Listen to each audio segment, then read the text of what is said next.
My name is Hannah. I am 26 years old. I live in Manchester, a busy city in England. I work as a library assistant.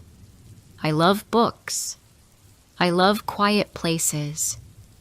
Every day I help people find stories. I put books back on the shelf. I fix old pages with tape. I like my job. It is calm, and I feel safe there. I do not have a big family. I live alone in a small flat. I have one best friend. Her name is Zoe. We met in college. We became friends right away. Zoe is fun and loud. I am quiet and shy. But we understand each other. For 7 years, we were always together. We went shopping. We watched sad movies. We laughed until we cried. She was more than a friend. She was like my sister. I trusted her with everything. One Saturday, Zoe and I went to a local charity event. It was in a park near the university. There were food stalls, music, and people helping the poor. We signed up to give out warm clothes. It was cold that day. While we were folding jackets, a man walked over to our table. He said he wanted to help too. His name was Daniel. He had soft brown eyes and dark hair. He smiled a lot. He was polite. His voice was warm. I felt something in my chest when I looked at him. We talked about music and books. I was nervous, but he made me feel safe. Zoe teased me after he left. "He likes you," she said with a big smile. I blushed. I didn't say anything, but in my heart, I hoped she was right.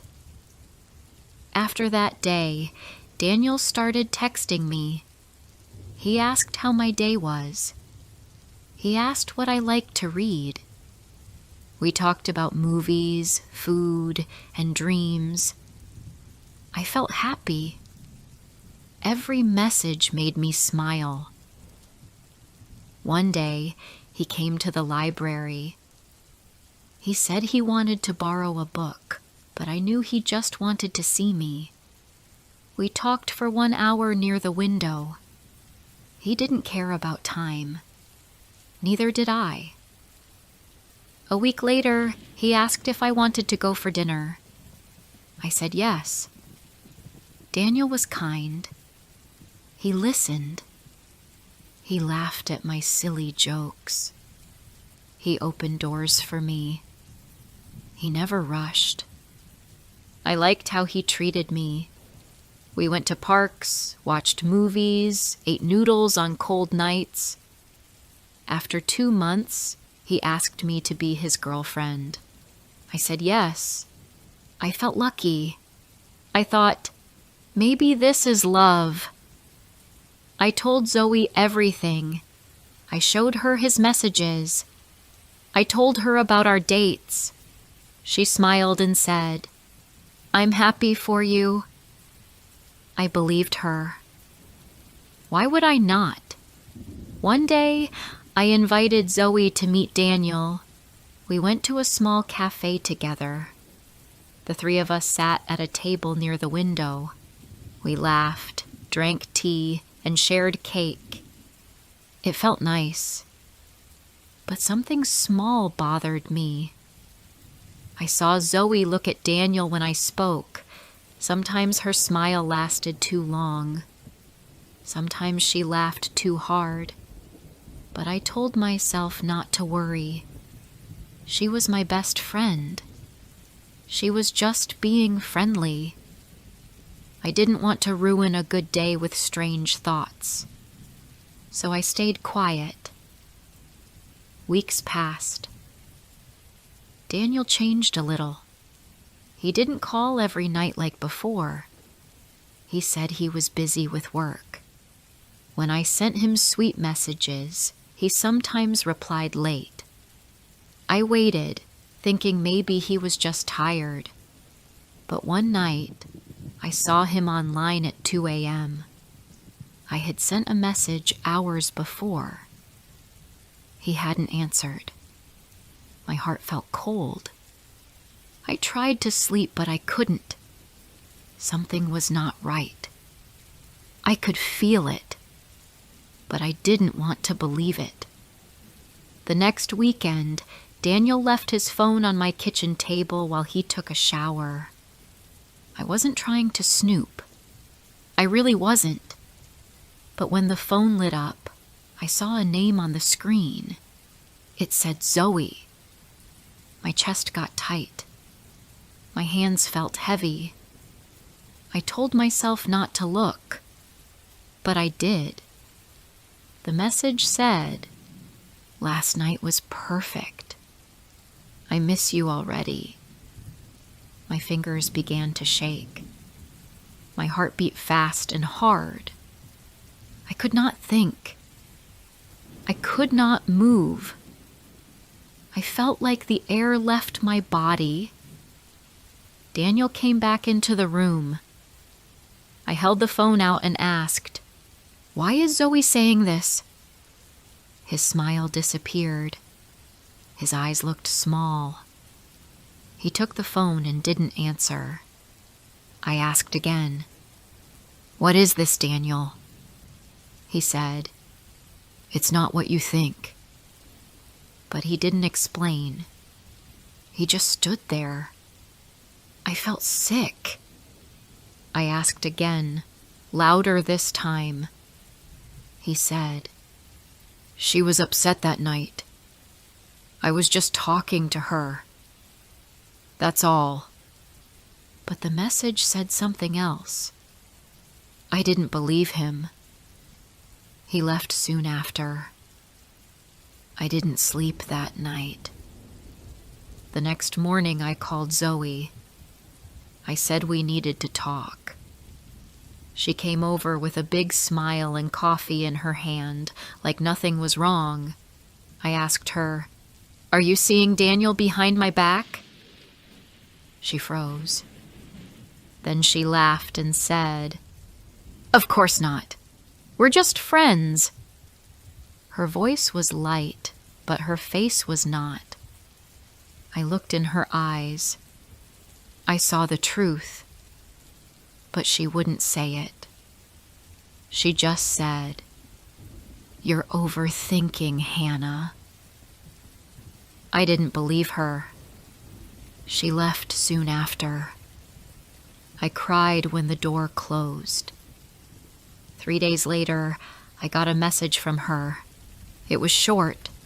It said, "I didn't want to tell you this, but Daniel and I have feelings. We didn't plan it. It just happened. I'm sorry." I read that message again and again. My hands went cold. My throat felt dry. I couldn't cry. I just stared at the wall. My best friend, my boyfriend, both of them, behind my back. I couldn't understand it. I couldn't believe it. I sat on the floor and hugged my knees. The pain was too big, too deep. I didn't eat that night. I didn't even drink water. I just sat there, feeling like my world was gone. The next day, I blocked both of them. I deleted every photo. I turned off my phone. I lay in bed for hours. I wanted to disappear. I wanted to stop thinking, but I couldn't. The same words stayed in my head. We didn't plan it, but they did. They chose it. They chose each other and left me with nothing. Before I share the rest of my story, I need to know, where are you listening from? Knowing someone hears me, understands me, gives me strength. The days after that message felt like a storm inside my body. I could not eat. I could not sleep. I stayed in bed with the curtains closed.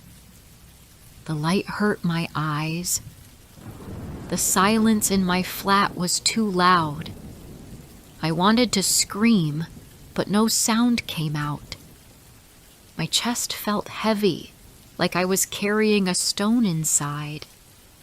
Every time I thought of Zoe, I felt angry. Every time I thought of Daniel, I felt broken. I asked myself again and again, why did they do this to me? I had done nothing wrong. I loved them both. I trusted them. I gave them my heart, and they threw it away like it meant nothing. After 3 days, my boss called. She was kind. She said, "Take your time, Hannah. Come back when you feel ready." I said thank you, but my voice was low. I felt like I didn't belong anywhere. Even my flat felt strange. The chair where Daniel once sat, the cups we drank from, the small plant Zoe gave me last winter, it all hurt now. Every part of my life had a memory. And now, all the memories felt poisoned. I turned off my phone for a week. I didn't want to see messages. I didn't want to know if they were together. I imagined it anyway. I saw them walking together. I saw Zoe holding his hand. I saw Daniel laughing at her jokes. I felt sick. I stood in the shower and cried. I sat on the kitchen floor and cried again. The pain came in waves. Some hours I felt strong. Some hours I felt like a ghost. One morning, I forced myself to walk outside. The air was cold. My legs felt weak, but I kept going. I walked past the small shop where Zoe and I once bought matching scarves. I crossed the street where Daniel kissed me for the first time. I looked down at the ground and kept walking. I found a quiet bench in the park and sat. I closed my eyes. I let the wind touch my face. I took slow breaths. For the first time in days, I felt a little calm. A woman with a small dog sat near me. The dog barked once and wagged its tail. I looked at it and smiled just a little. The woman said, "Are you okay, love?" Her voice was kind. I nodded but didn't speak. She looked at me and said, "Sometimes people hurt us, and we don't know why, but don't carry their pain. It's not yours." Her words touched something inside me. I didn't even know this woman, but in that moment, I felt less alone. That night, I opened my phone again. I had messages from friends. Some said, "Are you okay?" One said, "I heard what happened. I'm here if you want to talk." I didn't reply, but I read every word. It felt good to know someone still cared. I didn't tell anyone about the whole story yet. I didn't want to sound weak, but inside, I knew I needed help. I needed to speak. The next day, I called my old friend Layla. We had not talked much in the last year, but she was always kind. I said, Can we meet? She said yes right away. We met at a small tea shop near the old train station. She gave me a big hug and said, "Tell me everything." So I did. I told her about Daniel.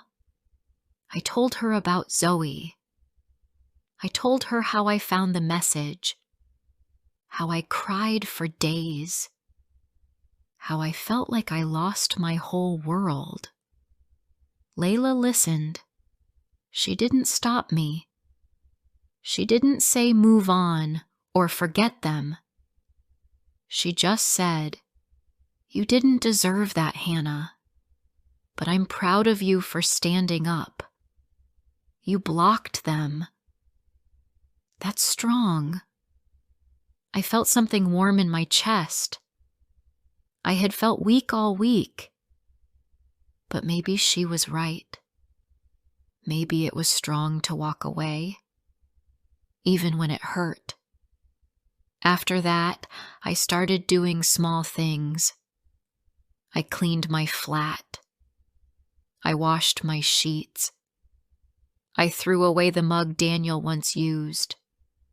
I packed up the books Zoe gave me and left them outside for someone to take. I needed space. I needed air. Every time I let go of something that reminded me of them, I felt a little better. I also started writing.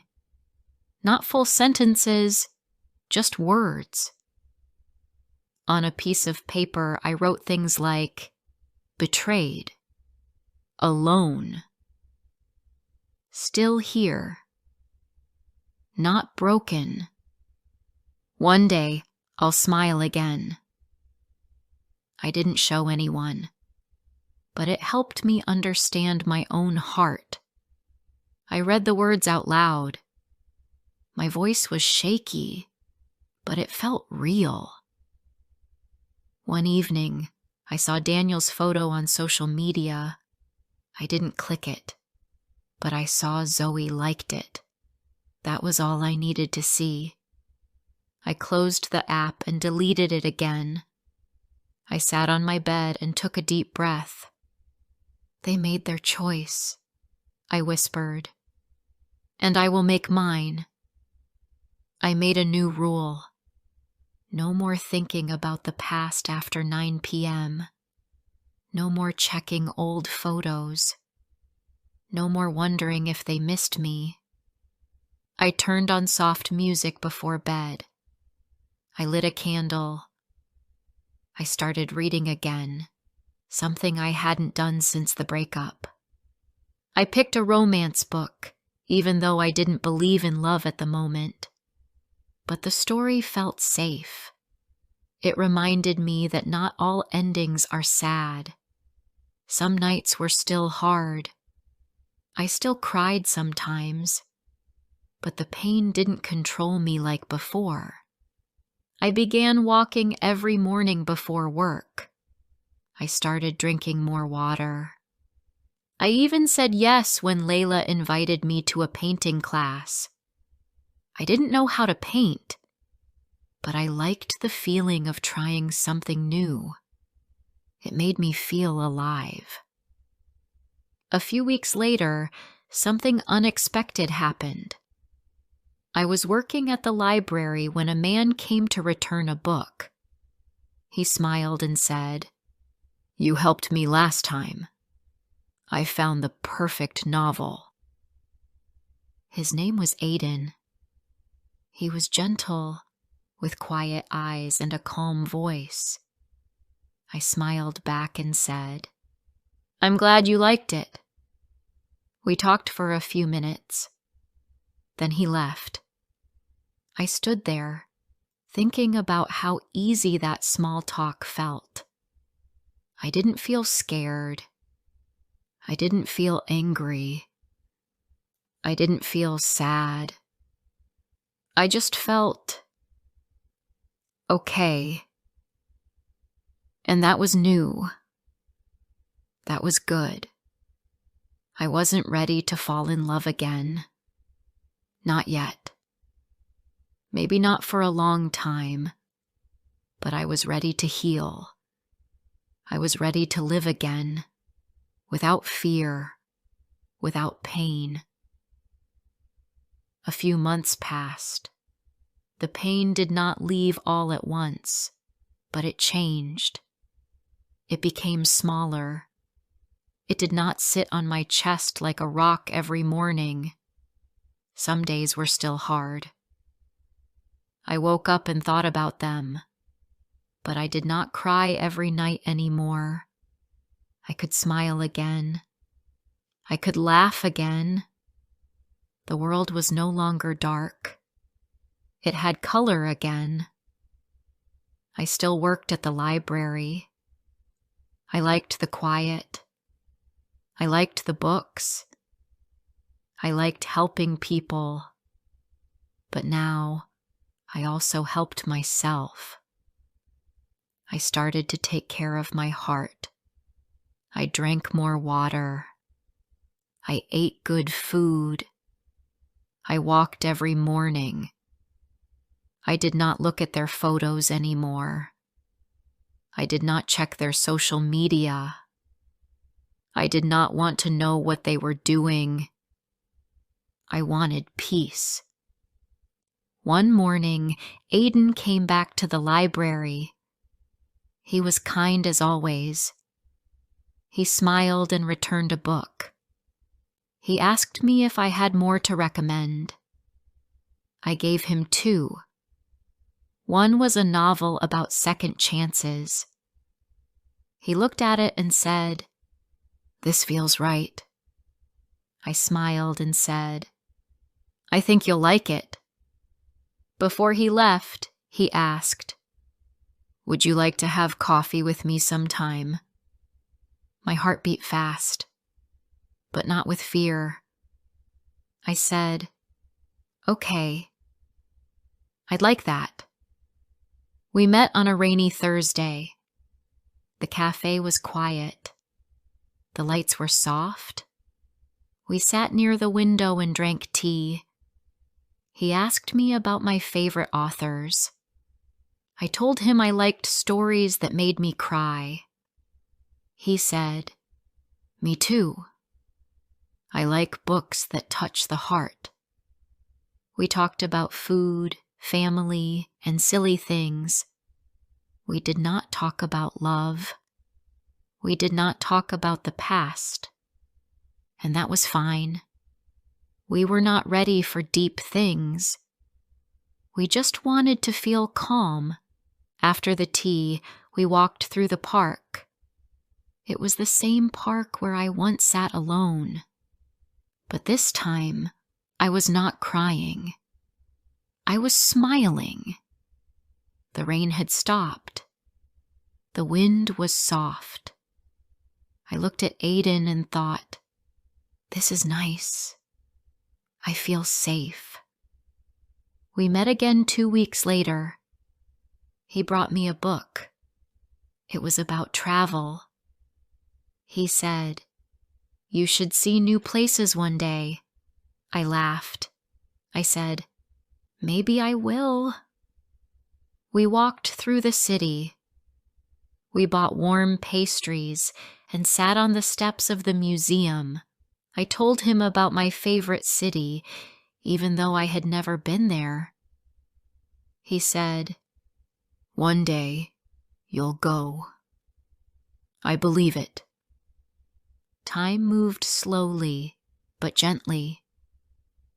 Aiden and I did not fall in love fast, but we became close. He respected my space. He never asked too many questions. He never made me feel small. I liked that about him. He was soft, like a quiet song. One night, I got a message. It was from Zoe. My hands shook. I had not heard from her since the day she said sorry. I opened the message. It said, "I miss you. Not a day passes when I don't think about what I did. I was wrong. I hope one day you'll forgive me. I sat there for a long time. I did not reply. I did not feel hate. I did not feel love. I felt calm. She came too late. My heart had already changed. I whispered to myself, I forgive you, but I do not need you in my life. Then I deleted the message.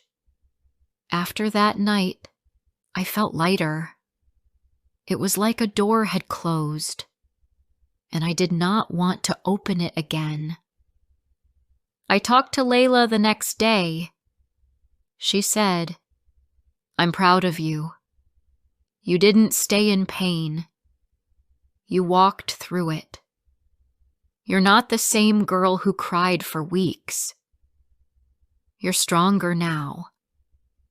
She was right. I was stronger. I looked different. I walked taller. My eyes were not full of fear anymore. I smiled more. I spoke with more care. I said yes to small things. A cup of tea with someone new. A short trip to the countryside. A dance class, even if I couldn't dance well. Life was coming back. One afternoon, I saw Daniel at the train station. He stood with a bag in his hand. I stopped walking for a moment. He looked the same, but I didn't feel the same. My heart didn't break. My eyes didn't fill with tears. I felt nothing. I turned and walked away. I did not look back. Aiden and I met again that weekend. We went to a small book event. He gave me a flower. It was simple, just a daisy, but it made me smile. He said, "This is for the girl who found her way back." I held the flower close. I said, "Thank you. That means a lot." Later that night, I sat by my window. I looked at the city lights. I thought about the past, about the lies, about the hurt, but I also thought about healing, about growth, about second chances. I opened my old notebook. I turned to the first page. It said, "Betrayed. Lone." Still here. I took my pen and wrote under those words, but never again. And finally, free. I closed the book and smiled. My story was not perfect. It was full of pain, but it was also full of truth. I had lost love. I had lost friendship. But I found something better. I found myself. Now, I know how to be alone and not feel lonely. Now, I know how to trust slowly. Now, I know what I deserve. I know that love is not loud. It is quiet. It is kind. It is honest. And when it comes, it does not break you. It builds you. If this story touched your heart, don't forget to like, comment, and share.